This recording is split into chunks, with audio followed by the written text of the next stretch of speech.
Hello again and welcome to the OSR, as in the Open Source Report here at the Cipher Brief. I'm Tom Nagorski. At the start of a week that may be as important for global security as any in recent memory. First and foremost, of course, the United States has joined Israel's war against Iran in an unprecedented series of strikes against three key sites in that country's nuclear program. And while the post-strike assessments suggest considerable damage was done, and President Trump's own assessment is that the nuclear program in Iran has been, his word, obliterated, you won't find many experts who believe this is anything close to over. It is a moment that could draw the U.S. into a full-blown war. It could also transform the Middle East. And at the Cipher Brief, we've been gathering reactions and insights from our experts on a number of fronts and tackling a number of key questions. First, is this the end of the U.S. attack against Iran? One and done, as they say? The answer to that depends on further damage assessment and whether and how Iran responds. On the damage done to the nuclear program, Cipher Brief expert General David Petraeus, who of course was a former CIA director, told us it's too soon to know whether Trump is right in saying that the program really has been obliterated. The most significant is really how much damage actually was done. And you don't know until the BDA, the bomb damage assessment process, has been concluded and intelligence has determined whether or not, again, the facilities were completely destroyed with all of the centrifuges and with all of the highly enriched uranium that was stockpiled at these different sites.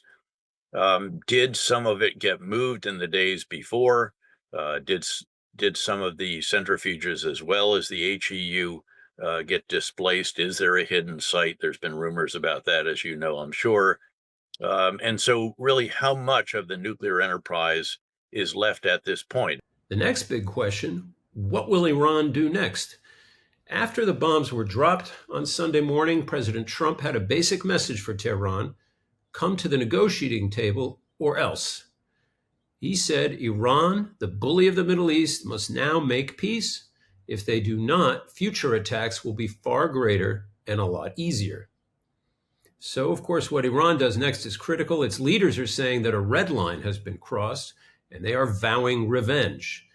And while we know that Iran and its military proxies have been badly battered by Israel over the past year and a half, it still has the power to strike U.S. targets in the region, most notably thousands of American troops who are based throughout the Middle East.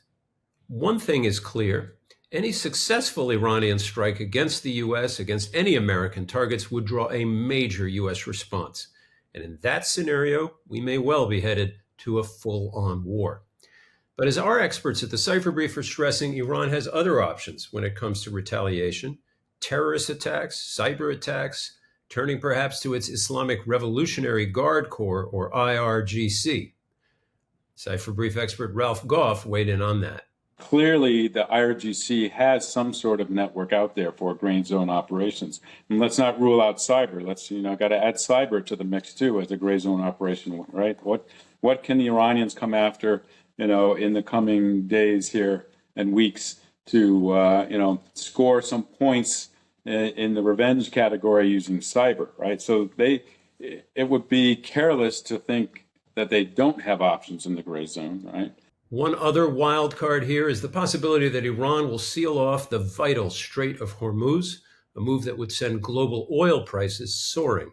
Finally, the questions that are perhaps hardest to answer right now: will the Israeli and U.S. attacks bring change to the regime in Iran, or will they just strengthen the current rulers? And will a badly weakened Iran decide to come to the negotiating table, or will it now double down and pursue the nuclear option, no matter the cost? Only a few days ago, President Trump seemed clear: regime change was not on the table. It wasn't a U.S. goal. Now, Trump is musing on social media about the possibility. In one post, he said, quote, "If the current Iranian regime is unable to make Iran great again, why wouldn't there be a regime change?" There is one other major story on our radar this week, and that's the annual NATO Summit, beginning Tuesday in the Netherlands. The alliance will cement a pledge to boost military spending. 5% will now be the new target for all members.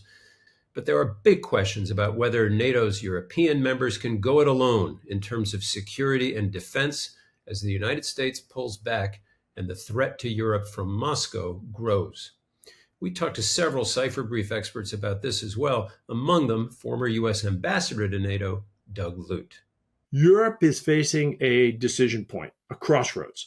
And the decision is, will Europe stand up as one of the poles in this new multipolar international system? Can it assemble the hard power required to stand by itself?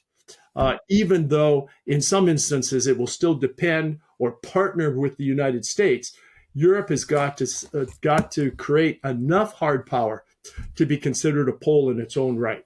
There's much else going on, but our focus at the moment is on these major stories, and we'll have more insights, interviews, and analysis coming your way throughout the week. For now, that's a look at the OSR, the open source report. At the Cipher Brief, I'm Tom Nagorski. And a reminder, subscribers have access to the full report each day, each morning at thecipherbrief.com.